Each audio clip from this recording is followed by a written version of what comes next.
सुन लेंगे अध्यक्ष जी, सुन लेंगे, आज प्रिविलेज है। महंगाई जैसे गंभीर विषय सुन लेंगे ना, सूचना आ जाए जो नियम 56 में मुझे अपनी बात ध्यान आकृष्ट करने के लिए मैं आपका आभार व्यक्त करती हूँ। आज पूरा देश और खासकर हमारा प्रदेश महंगाई के दंश से ग्रसित है। पूरे देश में लगभग हमारी जो महंगाई दर है वो 7.56% है और यूपी में इस देश की प्रतिशत से भी ऊपर 8.46% की महंगाई दर। मैं गृहिणी हूँ अध्यक्ष जी, और सबसे पहले सबसे ज्यादा अगर असर महंगाई का कहीं पड़ा है तो रसोई में पड़ा। पूरी अर्थव्यवस्था घर की चरमरा चुकी है। मैं कुछ आंकड़े आपके सामने, किसी ने बहुत जरूरी बातचीत कर रही है तो लॉबी में जाकर कर ले प्लीज, यहाँ सुनने दीजिए। बताइए। 70 साल की सबसे ज्यादा महंगाई के दौर से ये देश और प्रदेश गुजर रहा है। आज अगर हम बात करें रसोई की तो साग सब्जी की महंगाई 13.23% बढ़ी है। सरसों का तेल जो 80 रुपए में था वो 200 रुपए के पार चला गया। दूध जितने पदार्थ है, दही हो, छाछ हो, उन सब पर आज कई गुना दाम उनका भी बढ़ गया।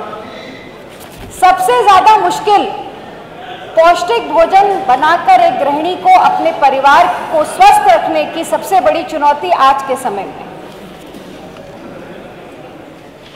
और जो सबसे बड़ी समस्या है, उज्ज्वला योजना इस भारतीय जनता पार्टी की सबसे बड़ी योजना लेकर आए थे 2019 में। उस वक्त गैस सिलेंडर के दाम 400 रुपए थे,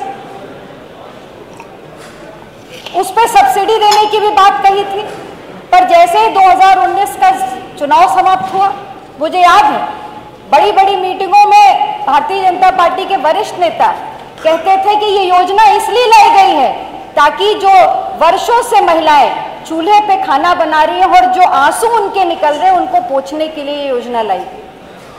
पर मैं आज पूछना चाहती हूँ, वो 400 रुपए का सिलेंडर जब भराती थी और आज जब वो 1000 से 1200 का सिलेंडर भरा रही है, तो जो खून के आंसू वो गृहिणी रो रही है उसको कौन पोंछेगा? उसका सीधा असर अगर पड़ रहा है तो हमारी रसोई की अर्थव्यवस्था पर पड़ रहा है। आज महिलाएं जिन्होंने सिलेंडर लिए भी थे, एक आंकड़ा मैं आपके सामने रखना चाहती हूँ। IICE की रिपोर्ट के अनुसार ग्रामीण इलाकों में 85% उज्ज्वला लाभार्थी अभी भी खाना चूल्हे पे ही बना रही। उन्होंने सिलेंडर खरीदने की उनके पास कैपेसिटी नहीं रहती। तो ये एक बड़ा प्रश्न है। उसके बाद गरीब 2 जून की रोटी कमाता है अध्यक्ष। एक किसान जो खून पसीने की कमाई से गेहूं उगाता है, आपने उसको MSP तो दी नहीं जो उससे वादा किया था, उसकी लागत और बढ़ा दी। खाद, कीटनाशक, हर चीज में दाम में बढ़ोतरी हुई, जिसका सीधा असर उसके लागत पे पड़ा। और जब वो अपनी लागत के अनुसार अपने ही उगाई फसल को बेचने जाता है, गेहूं बेचता है, और बदले में जब वो बाजार से आटा खरीदता है, तो कितने दुख की बात है कि उसी आटे पे उसको 5% GST देनी पड़ती है। आपने तो गरीब आदमी के हाथ से सूखी रोटी भी छीन ली। मैं ये कहना चाहती हूं कि आज जिस तरह से हर चीज के दाम बढ़ गए, रोटी, कपड़ा और मकान, यही 3 मुख्य चीजें हैं एक गरीब के लिए। आज मकान अगर बनाना चाहता है गरीब आदमी तो उसके लिए संभव नहीं है, क्योंकि जितनी भी चीजें, चाहे वो ईंट हो, सीमेंट हो, बालू हो, हर चीज के दाम बढ़ गए। तो ना घर बना सकता है, ना सूखी रोटी खा सकता है, और कपड़े पर भी GST लग गई। तो माननीय अध्यक्ष जी, मैं आपसे सिर्फ इतना ही कहना चाहती हूं कि जिस तरह से इस देश की, इस प्रदेश की अर्थव्यवस्था पर प्रहार हुआ है महंगाई का, और मैं ये नहीं समझ पाती कि ऐसा कौन सा फॉर्मूला है कि ऐसे कुछ लोग हैं, ऐसे व्यापारी हैं, बड़े उद्योगपति हैं जो अमीर थे अमीर होते जा रहे हैं, पर जो गरीब था वो आज गरीब होता चला जा रहा है। वो कौन सा फॉर्मूला उनके पास है कि वो देश के नंबर 1-2 रैंक के उद्योगपति बन जाते हैं, पर वही फॉर्मूला इस देश के गरीब आदमी को अगर प्रदेश के मिल जाएगा तो शायद इस प्रदेश की भी सूरत बदल जाएगी। मैं आपसे मांग करती हूं कि बहुत ही महत्वपूर्ण विषय है, कृपया इस पे चर्चा कराएं, इसको ग्राह्य करें। बहुत बहुत धन्यवाद। माननीय संसदीय कार्य मंत्री। अच्छा, माननीय मंत्री जी। माननीय अध्यक्ष जी, आदरणीय मोना जी ने महंगाई के ऊपर ये कहा है। वैसे तो मुख्यतया जो 22 वस्तुएं आवश्यक हैं मनुष्य के लिए, जीवन के लिए, उन पे केंद्र सरकार का ही नियंत्रण होता है। राज्य सरकार का जिन पर नियंत्रण होता है उन पे वो ऐसी चीज़ें हैं रोज़मर्रा की, उन पे राज्य सरकार भी नियंत्रण करती है।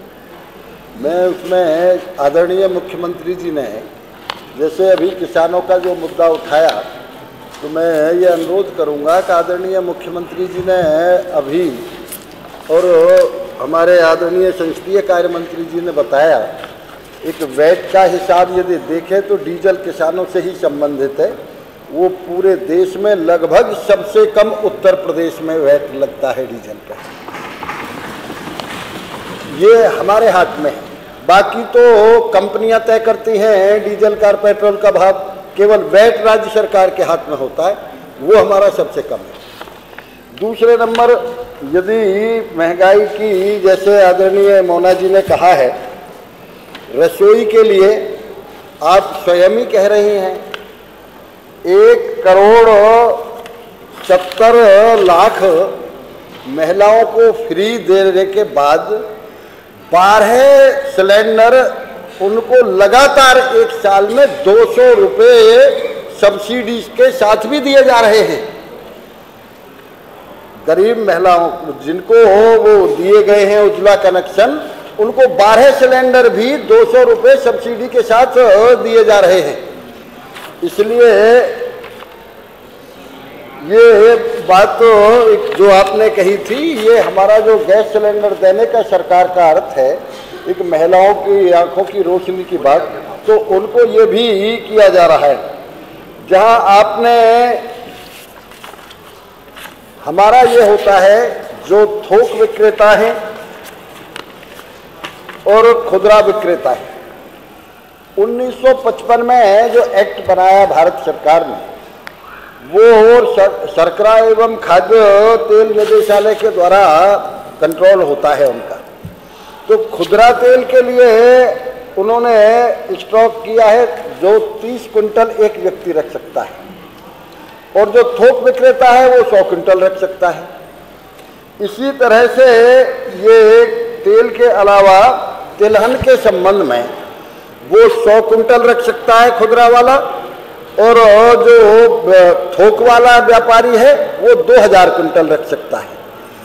इनके अलावा हमने जो चेकिंग करवाई पूरे उत्तर प्रदेश में, 8 बड़ी बड़ी फर्मों के यहाँ छापे डाले गए, उनके खिलाफ FIR हुई है और उनको जेल भी भेजा गया है।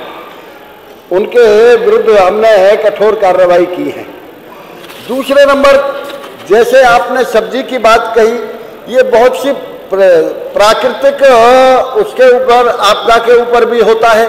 कभी सब्जियां लग रही हैं, नदी में एक साथ गर्मी में पानी आ गया, सब्जियां बह गई, तो उनका इसलिए सब्जी के भाव भी कभी सस्ते कभी महंगे इसलिए हो जाते हैं। बाकी जहां सब्जी की बात है, अब वैसे तो मैं तो ये नहीं समझता हूं, क्योंकि मोना जी जिस परिवार से हैं वो लंबे समय से एक राजनीतिक परिवार है। आप क्यों किसानों का, छोटे किसान ही तो सब्जी उगाते हैं, उनका क्यों विरोध कर रही हो आप? उन्हें तो बेचारों को सब्जी बेचने दो, उनका भी तो कल्याण होने दो। अब जब कभी भी बात आती है तो उनका भी आप लोग ये विरोध करते हैं। तो मैं ये अनुरोध कर रहा था, अब ऐसी चीजें जो राज्य सरकार के कंट्रोल में होती है, जैसे उदाहरण के तौर पे अब के राजस्थान में काफी हद तक पिछली बार हमारे यहाँ से भूसा चारे का गया, आदरणीय मुख्यमंत्री जी के निर्देश पे ये हमारे माननीय पशुधन मंत्री जी ने किया। एक जिलों में वहाँ ये पाबंदी लगवा दी गई कि हमारे जिलों से बाहर भूसा न जाए। और यदि उस समय भूसा बहुत तेज हो रहा था तो जो हमारी सरकार के, राज्य सरकार के नियंत्रण की चीजें हैं उन पे हमने पूरा नियंत्रण करने की कोशिश की है। जहाँ आपकी ये आदरणीय मुख्यमंत्री जी ने घोषणा की थी, आपको अच्छी तरह याद होगा कि गरीब आदमी के घर में दीपावली और होली के अवसर पर उनको सिलेंडर भी मुफ्त दिए जाएंगे, ये भी घोषणा की गई थी। तो गरीब आदमियों की तो ये सरकार सबसे ज्यादा हिमायती है ही। मकान बना के हम दे रहे हैं, सिलेंडर मुफ्त हम दे रहे हैं। और इसके अलावा आपको अच्छी तरह से पता है कि इतने लंबे समय से केंद्र सरकार 35 किलो, आपको एक कार्ड पे 35 किलो केंद्र सरकार अनाज दे रही है। इसके अलावा राज्य सरकार ने 5 चीज मुफ्त दी हैं। ये लगातार इतने सालों से दी गई हैं। पूरे विश्व में ऐसा कहीं भी नहीं हुआ जैसा हमारे देश में और हमारे प्रदेश में दिया गया है। ये तो उदाहरण है। तो गरीब आदमी भूखा कहाँ सो रहा है, ये तो उदाहरण है पूरे विश्व में। एक ऐसी महामारी में जिसमें साइकिल से लेकर हवाई जहाज तक बंद रहे हो, ऐसी महामारी में भी एक व्यक्ति भूख के कारण नहीं मरा। ये कहीं एक रिपोर्ट विपक्ष ने भी कहीं ये नहीं कहा है कोई आदमी भूख से मरा हो। तो इसलिए महंगाई की बात जहां है, हमारी सरकार पूरी सतर्क है, कहीं किसी भी प्रकार की कोई इस तरह की नहीं है। औलख जी बैठिए, औलख जी बैठिए। अनुरोध है कि आप ये मान्यवर अग्राह्य कर दिया जाए।